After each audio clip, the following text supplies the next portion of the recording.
It's Dapper Day! Okay, so one thing I tend to hear a lot of is that guys have a lot of trouble Disney bounding, or girls report to me that their boyfriends don't know what to wear when it comes to Disney bounding. And since this is Dapper Week and Dapper Day's coming up, I'm specifically going to be focusing on tips that you can use to accessorize and improve your Disney bound / Dapper outfits for Dapper Day. Specifically for guys, or of course, gender non-conforming individuals. The very first tip that I'm going to give you guys is about accessorizing or accessories. I know a lot of people don't think that guys have a lot to work with when it comes to accessorizing, but that's actually absolutely not true.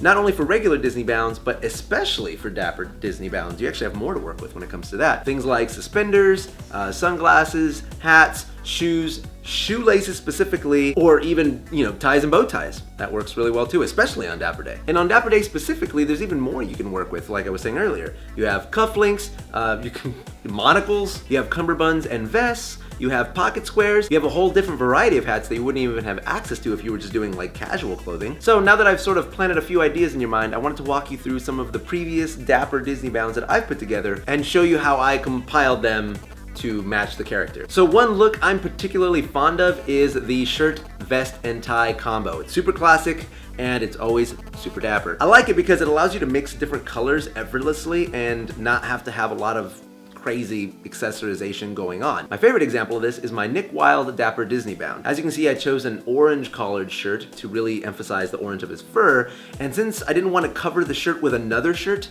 to give him that green tropical look, I made the vest have that tropical pattern instead, and then his tie is naturally the tie that he wears in the movie. Of course, he wears khaki pants, so I wore khaki pants.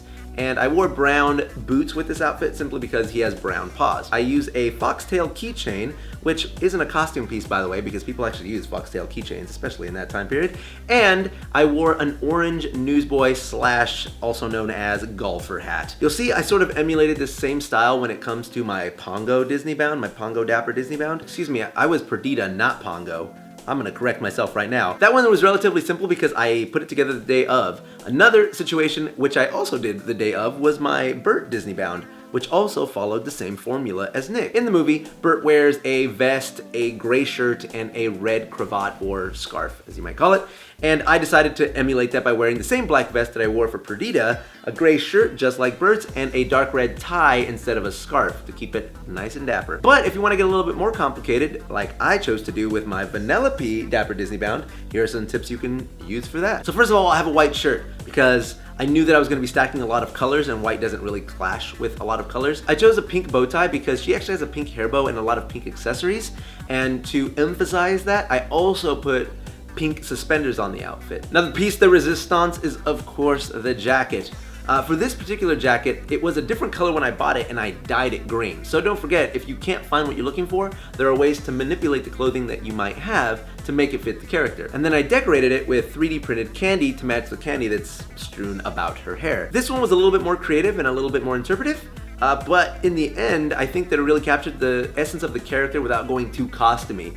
It was a little flashy, but Dapper Day is about kind of standing out a little bit and being a little bit different. Remember, it doesn't have to be complicated. All you have to do is get the image of the character across.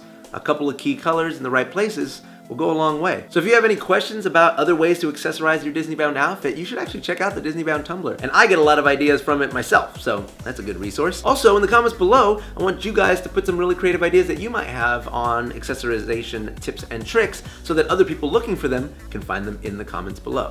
It's community, guys. Let's help each other out. Let's all be dapper together. So I look forward to seeing you guys at the park. I can't wait to see what kind of outfits you guys put together and the creativity. Take it easy, guys.